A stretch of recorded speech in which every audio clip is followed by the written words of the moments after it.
Bueno, vamos a continuar con este curso de quién eres cuando se caen tus máscaras. Recordemos que este material está tomado del libro Más allá del ego, de que venimos trabajando hace 2 videos anteriores. Hoy vamos a conversar sobre el tipo de terapias que se dirigen a los diversos niveles, los niveles que hemos estado viendo en el video anterior.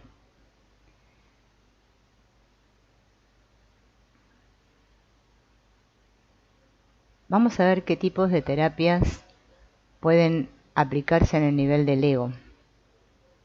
Este grupo de terapias comparte la creencia de que la patología resulta de una especie de colapso de la comunicación entre los procesos conscientes e inconscientes de la psique, de una decisión entre la persona y la sombra, de cualquier manera que se conciba esta última. La psicopatología se produce cuando la autoimagen de una persona se deforma y se vuelve inexacta, y la curación consiste en establecer una imagen de sí mismo precisa y por consiguiente aceptable. Estas son las terapias más comunes que conocemos, ¿no es cierto? Es una patología que obviamente se presenta a nivel de la psique, donde hay un conflicto entre el consciente y el inconsciente, ¿no? O una decisión, dicen acá los autores, entre la persona y la sombra, ¿sí? Y esta psicopatología, fíjense en que nos dice que se produce cuando la autoimagen de una persona se deforma y se vuelve inexacta, ¿no? La curación va a consistir en volver a establecer esta imagen de sí mismo que sea más aceptable.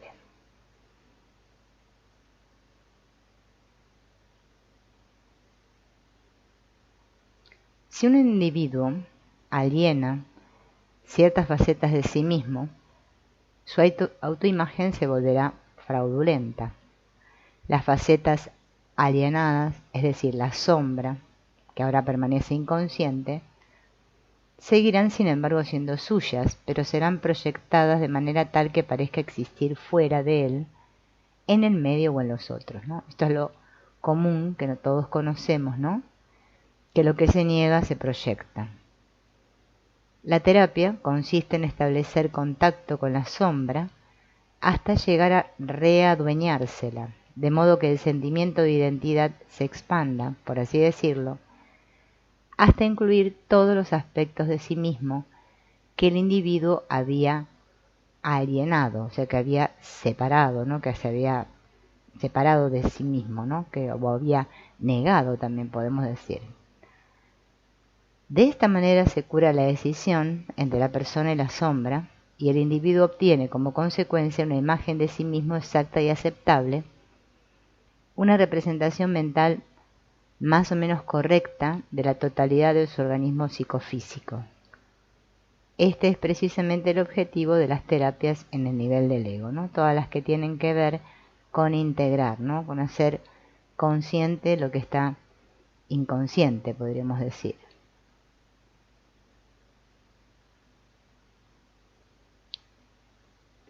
También los autores hablan de las terapias en el nivel existencial y dicen que estas terapias se ocupan principalmente de la realización del ser humano pleno y concreto, no dividido en un ego que se enfrenta con un cuerpo. Su objetivo no es tanto llegar a una imagen exacta del organismo total como ser, este organismo total, así como las terapias en el nivel del ego que apuntan a una expansión de la identidad que abarque todas las facetas de la psique. Estas terapias, en cambio, las del nivel existencial, apuntan a la extensión de la identidad a todas las facetas del organismo total.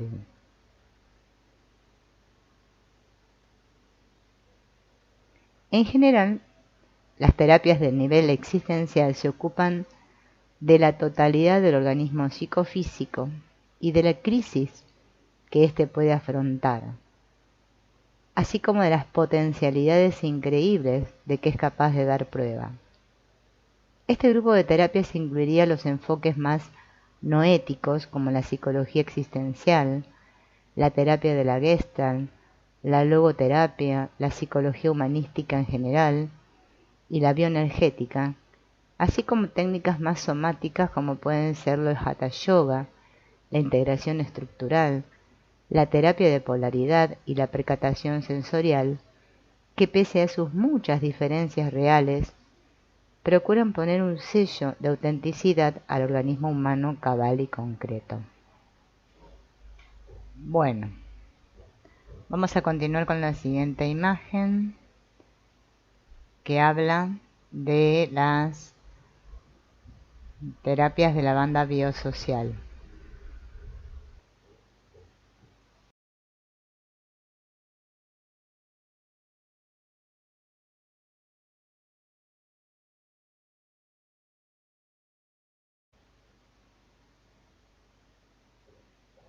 Denominamos bandas biosociales a los límites superiores del nivel existencial.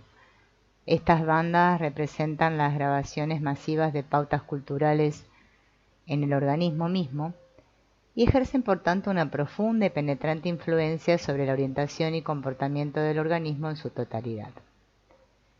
Entre otras cosas, modelan la estructura del ego de un individuo y la pauta de sus procesos de pensamiento. Lo que es más importante en lo que se refiere a la patología es que estas bandas actúan como si fueran una pantalla o un filtro de la realidad. ¿Se acuerdan que en el otro esquema que vimos del espectro de la conciencia había unas rayitas, 3 rayitas juntas, que se referían a estas bandas, ¿no? Estas bandas biosociales y otro tipo de bandas que también nombran los autores, ¿no?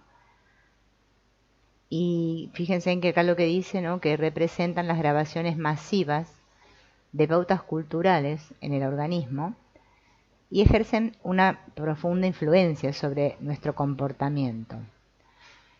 Modelan la estructura del ego de un individuo y la pauta de los procesos de pensamiento mismo, ¿no?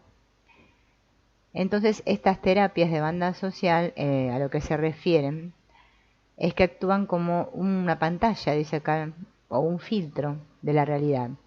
Como diría Erich Fromm, el conocido autor,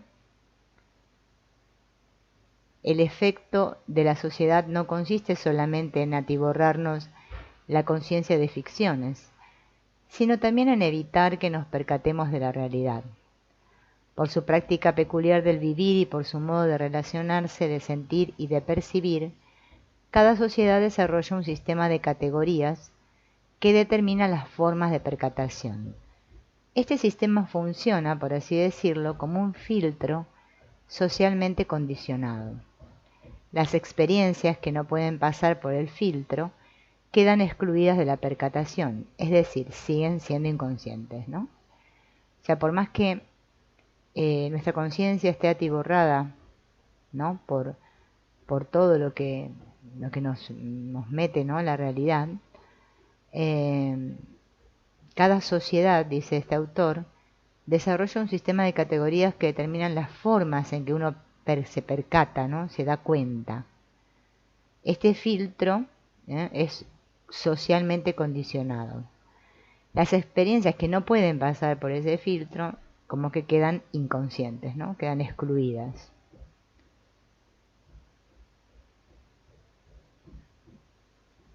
Las terapias que actúan en la banda biosocial se ocupan entonces de las fundamentalísimas maneras en que pautas sociales como pueden ser el lenguaje y la lógica alteran y deforman la percatación.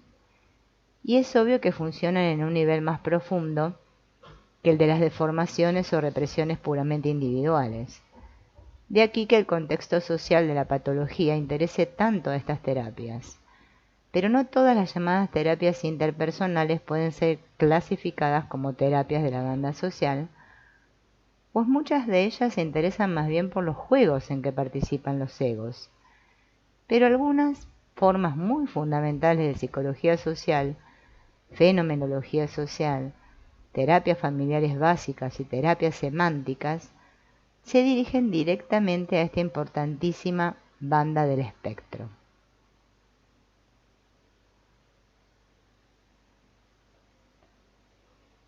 También vamos a ver las terapias que apuntan a la banda transpersonal. Las bandas transpersonales representan aquellos aspectos a niveles de la conciencia que son por pura naturaleza supraindividuales. En este nivel el individuo todavía no está completamente identificado con el todo y sin embargo su identidad no se reduce a los límites convencionales de su organismo. Entre otras cosas, las bandas transpersonales son la sede de las imágenes primordiales de lo que Jung denominó el inconsciente colectivo, ¿no? Es cuando ya el individuo comienza a ir más allá del ego, más allá de lo existencial, y ya llega a esta banda transpersonal, donde está ya casi aproximándose a la idea del todo, pero no totalmente, ¿no? Está en esto que Jung le denominó el inconsciente colectivo, donde están los arquetipos. Ahora bien, estos arquetipos ejercen un efecto profundo sobre todos los niveles del espectro que existen por encima de las bandas transpersonales. Es muy posible que se trate de un fenómeno general que se ve a través de todo el espectro. Las vicisitudes de cualquier nivel pueden afectar de manera espectacular a todos los niveles que están por encima de él. Pero lo que hay que insistir aquí es en que de las bandas transpersonales puede haber vivencia o experiencia directa. Carl Jung lo comprendió así al expresar que los místicos son gente que tiene una vivencia particularmente nítida de los procesos del inconsciente colectivo. La experiencia mística es una experiencia de arquetipos. Una característica general de estas bandas transpersonales es una suspensión de todos los dualismos. Esto incluye necesariamente los dualismos de la persona frente a la sombra, tanto como del ego frente al cuerpo. Al socavar estos dualismos, se socava simultáneamente el basamento de las neurosis individuales, tanto del yo como existenciales. Para decir lo mismo de manera ligeramente diferente, al reconocer en la propia identidad una profundidad que trasciende el propio ser individual y separado, una persona puede trascender más fácilmente sus neurosis individuales y separadas, pues así ya no se identifica exclusivamente con su solo sentimiento de ser separada, y por ende ya no está atada exclusivamente a sus problemas puramente personales. En cierto sentido, puede empezar a renunciar a sus miedos y angustias, depresiones, obsesiones y comenzar a verlos como imparciales. La terapia de la banda transpersonal revela, probablemente por primera vez, una transposición a partir de la cual el individuo puede mirar con amplitud sus complejos emocionales e ideacionales. Pero el hecho de que pueda mirarlos con amplitud significa que ha dejado de usarlos como algo de lo cual valerse para mirar la realidad deformándola. Además, el hecho de que pueda mirarlos significa que ya no está identificado exclusivamente con ellos. Su identidad comienza a establecer contacto con esa interioridad que es trascendencia, ¿no? Acá lo que estamos viendo cuando comenzamos ya a darnos cuenta de que nos damos cuenta. Como tales, las bandas transpersonales son vivenciadas a veces como el testigo supraindividual, el que es capaz de observar sin manipularlo, el fluir con lo que es. El testigo observa simplemente la corriente de sucesos, tanto internos como externos, a la mente-cuerpo, de una manera creativamente desapegada, ya que de hecho no se identifica exclusivamente con ninguno de los dos. En otras palabras, cuando el individuo se da cuenta de que su mente y su cuerpo pueden ser percibidos objetivamente, comprende espontáneamente que no pueden construir un ser subjetivo real. Esta posición del testigo, o podríamos decir esta actitud de testimonial, es el fundamento de todas las prácticas iniciales del budismo, la atención, y de la psicosíntesis, la desidentificación y el ser transpersonal.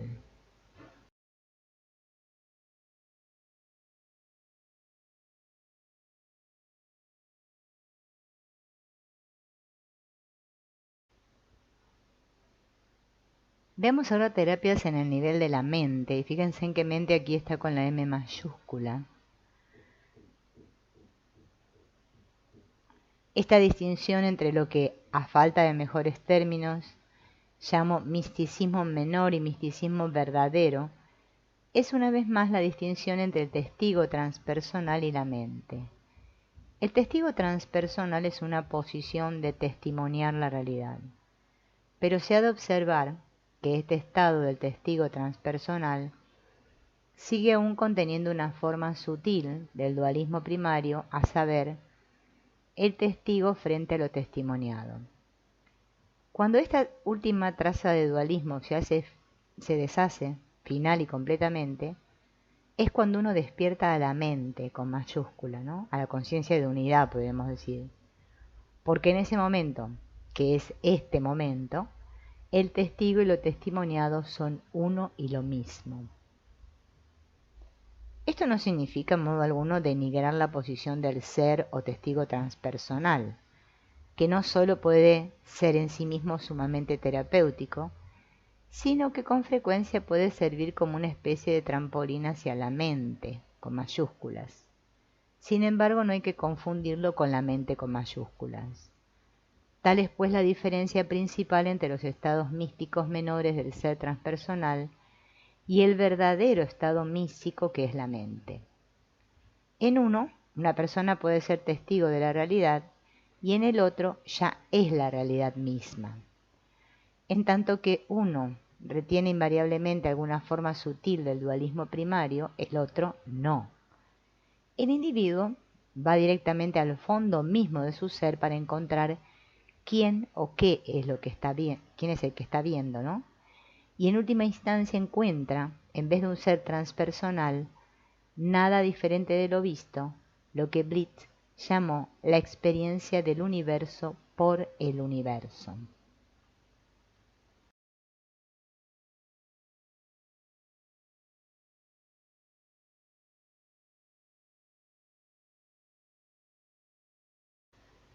Las terapias que apuntan a este nivel, como las de cualquier nivel, intentan cubrir un dualismo particular, en este caso, el dualismo primario del sujeto frente al objeto.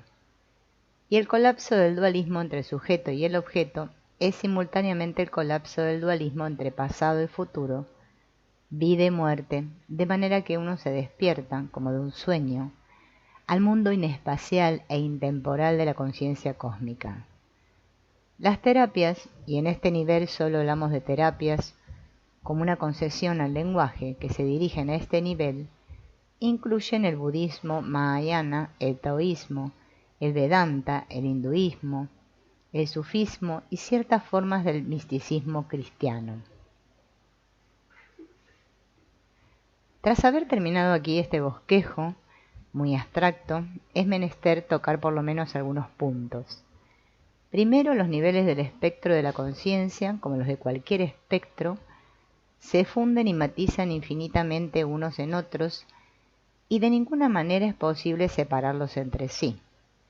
Apenas si hemos seleccionado unos pocos modos que destacan en el espectro para analizarlos, de lo cual se sigue que la asignación de las diferentes escuelas de psicoterapia a un nivel o banda es algo apenas aproximado. Segundo, cuando asignamos una determinada escuela a un nivel importante del espectro, lo hacemos sobre la base de un nivel más profundo, un tanto arbitrario, que es el que esa escuela reconoce. En términos generales, las terapias de un nivel cualquiera reconocen e incluso utilizan las disciplinas psicoterapéuticas de los niveles que están por encima de este. Así, el hecho de colocar la psicología junguiana en las bandas transpersonales no implica que Jung no tuviera nada que decir sobre el nivel de la sombra o sobre las bandas biosociales. En realidad tenía mucho que ofrecer en lo tocante a esos niveles. Pese a ello, el caso es generalmente que las terapias de cualquier nivel tienden a considerar la experiencia de cualquier nivel que esté por debajo del de ellas como patológicas y que se precipitan por ende a explicaciones que desechan con furia diagnosticar todos los niveles inferiores, de lo cual da testimonio la actitud del psicoanálisis ortodoxo frente al misticismo. Como el descenso por el espectro de la conciencia es uno u otro sentido, una expansión de la identidad desde la persona al ego o desde el organismo al cosmos, de la misma manera podríamos hablar de una desidentificación progresiva o de un progresivo desapego de todas las identificaciones exclusivas. Cuando se llega al nivel de la mente, es indiferente que digamos que el individuo está identificado con todo o que el individuo no está identificado con nada. De cualquier manera, ambas expresiones carecen lógicamente de significado. Explicar la primera hace simplemente que la compleja historia del espectro de la conciencia sea un poco más fácil de contar. Como cada nivel del espectro se caracteriza por un sentimiento de identidad diferente, cada uno va asociado a rasgos más o menos característicos. Por ejemplo, la angustia transpersonal, la angustia existencial y la angustia de la sombra son bestias efectivamente diferentes y simplemente no se les debe tratar de la misma manera. El uso indiscriminado de una única técnica terapéutica para todos los síntomas puede tener los efectos más desafortunados. En este aspecto se plantea la cuestión de cuál puede ser el efecto de los procedimientos terapéuticos de los niveles superiores, sombra, ego, existencial, sobre el desarrollo de una persona hacia los niveles inferiores, transpersonal, mente. Aunque un análisis pormenorizado de este punto excede los límites de este artículo, algo podemos decir al respecto. El descenso por el espectro de la conciencia puede ser descrito como un proceso de renuncia a las identificaciones exclusivas, estrechas y parciales, para ir descubriendo otras más amplias y globales en el descenso por el espectro. En la medida en que un individuo puede ir abandonando sus apegos exclusivos en las bandas superiores del espectro, lo cual es en esencia el objetivo de las terapias de los niveles superiores, con ello facilita su descenso. Teóricamente se esperaría que al curar totalmente el principal dualismo característico de cualquier nivel dado, el individuo descendiera necesariamente y de manera bastante espontánea hasta el nivel siguiente. Por ejemplo, al curar e integrar la decisión entre la persona y la sombra, el individuo casi por definición ha descendido al nivel del ego. Al curar e integrar cabalmente la decisión entre el ego y el cuerpo, el individuo ha descendido espontáneamente al nivel existencial y así sucesivamente. Una vez que se encuentre en el nuevo nivel, es probable que el individuo se sensibilice más respecto de las características de ese nivel, sus sueños, sus dualismos, sus clases de enfermedades, sus potencialidades de crecimiento y sus necesidades. Este fenómeno del descenso espontáneo, potencialmente inherente en toda persona, es un análogo casi exacto de las necesidades jerárquicas de Maslow, es decir, necesidades neuróticas, nivel de la sombra, necesidades básicas, nivel del ego y existencial, y metanecesidades, bandas transpersonales, la mente no tiene necesidades, pues fuera de ella no hay nada. Tan pronto como el individuo despeja una serie de necesidades, emerge espontáneamente entre la siguiente, y la imposibilidad de satisfacer estas necesidades emergentes dará por resultado una serie diferente de problemas.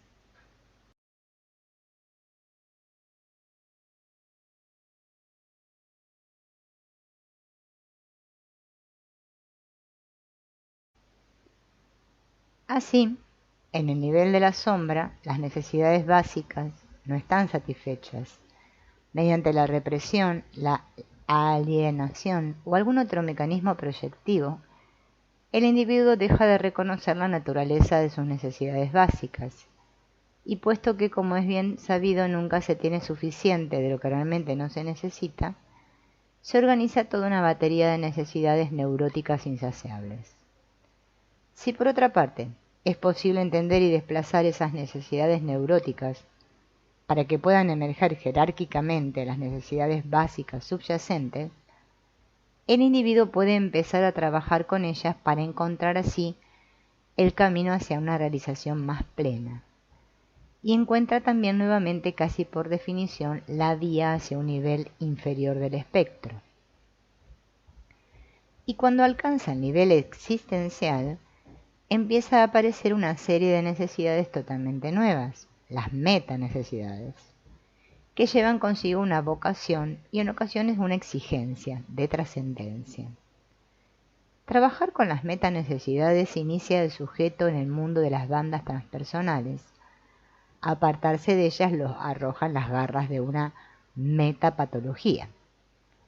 A la luz de lo ya dicho, no sería temeraria la conclusión de que las medidas terapéuticas aplicadas en los niveles superiores del espectro pueden facilitar efectivamente el descenso a niveles inferiores.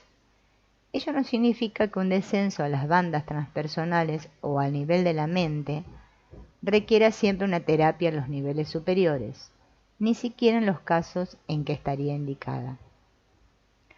Sin duda podría ayudar, pero cabe que no sea preceptiva, ya que las terapias de los niveles inferiores pueden reducir, en un sentido muy real, el trabajo que hay que hacer en los niveles superiores. De no ser este el caso, es probable que las prácticas de meditación jamás fueran de utilidad para un neurótico, a menos que se hubiera sometido a algo semejante a un psicoanálisis completo.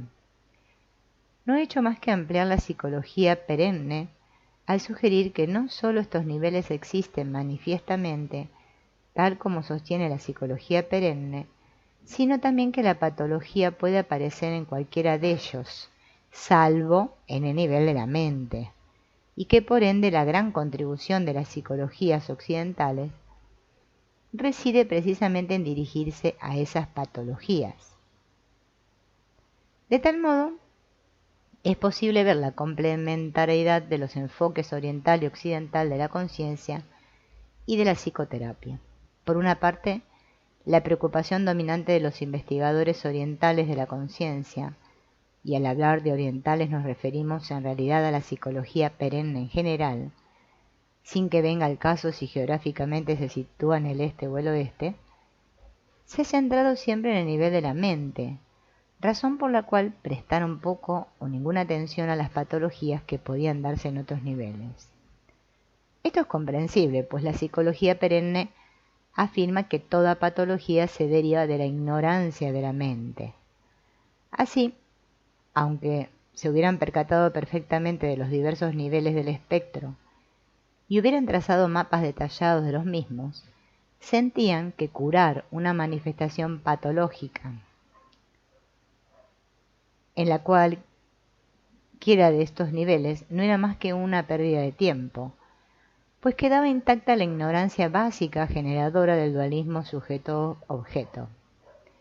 Occidente, por su parte, ha estado por lo menos desde el siglo XVII privado casi por completo de toda concepción de la psicología perenne, razón por la cual, cuando este vacío metafísico empezó a desarrollarse, el estudio de la psicopatología, los científicos occidentales no tuvieron otra opción que buscar las raíces de neurosis y psicosis en uno o más de los niveles superiores del espectro, como el nivel del ego o el biosocial. Lo que sugerimos es que en sus propios niveles todos estos enfoques son correctos y que en conjunto forman un planteamiento complementario de la conciencia que abarca a la totalidad del espectro.